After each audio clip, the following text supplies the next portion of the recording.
네, 어젯밤 타이완 땅을 밟은 낸시 펠로시 미국 하원의장, 타이완의 평화를 위한 친선 방문이라고 말했습니다. 강력히 반발하고 나선 중국은 내일 정오부터 타이완을 포위하는 군사행동을 예고하고 있습니다.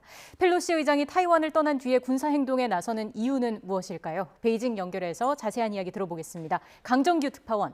네, 베이징입니다. 네, 먼저 타이완을 방문한 펠로시 의장 현지 일정부터 좀 정리를 해볼까요?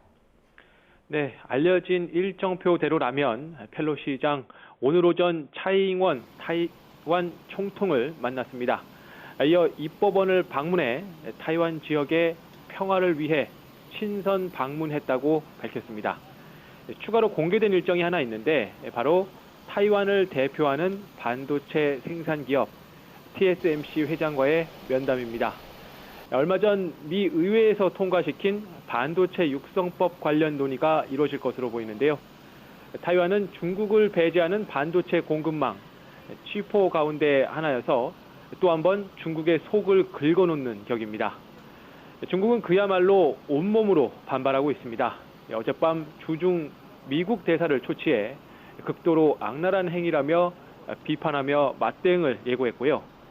중국 외교부 성명에 이어 왕이 외교부장은 오늘 아침 비난 담화를 냈습니다. 타이완 통일 대업을 방해할 환상을 품지 말라거나 불장난하다가 타 죽는다, 머리가 깨져서 피가 흐를 것이라는 등의 강경 언사를 내뱉었습니다.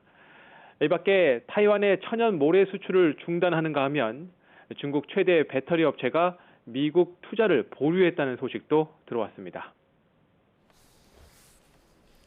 네, 무력 시위도 주요 반발 수단 가운데 하나일 텐데 중국군이 펠로시 의장이 타이완을 떠난 뒤에 군사훈련을 예고한 건 어떤 이유 때문입니까? 네, 어제 중국군이 공개한 지도 한 장 보시죠. 타이완 주변 해역에서 연합 군사훈련을 하겠다며 모두 6개 구역에서 민간의 항행을 금지시켰습니다. 타이완 해역에 대한 준봉쇄라는 말이 나올 정도인데요. 이런 작전이 개시되는 시간 내일 낮 12시부터입니다. 좀 의아하게도 펠로시 의장의 순방 일정상 타이완을 떠난 뒤입니다.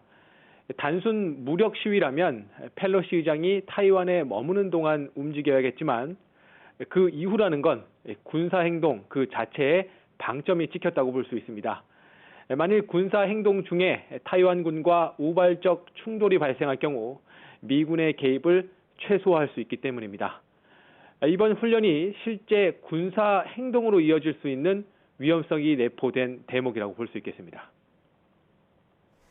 네, 이런 군사훈련 외에도 중국은 다양한 방식으로 강력한 반대를 표명해 왔는데 결국 펠로시 의장의 타이완 방문을 부각해준 역효과를 낸 거 아닙니까? 네, 펠로시 의장 어젯밤 현지 주민들의 열렬한 환영을 받으며 타이완 땅을 밟았습니다. 미국과 중국은 물론 우리나라를 포함한 전 세계의 이목이 집중됐죠. 군사 행동까지 시사한 중국의 격렬한 반발이 없었다면 이만큼 주목받지 못했을 겁니다. 역설적으로 중국이 펠로시 의장의 타이완행을 띄워준 셈이 된 건데요. 그렇다고 중국이 잃기만 한 건 아닙니다. 찬반 여부를 떠나서 중국이 타이완 문제와 하나의 중국 원칙을 얼마나 중시하는지 전 세계에 알린 계기가 됐습니다. 또 강력한 반발로 미국의 타이완 문제에 대한 외교적 부채를 떠안기려는 의도도 엿보입니다.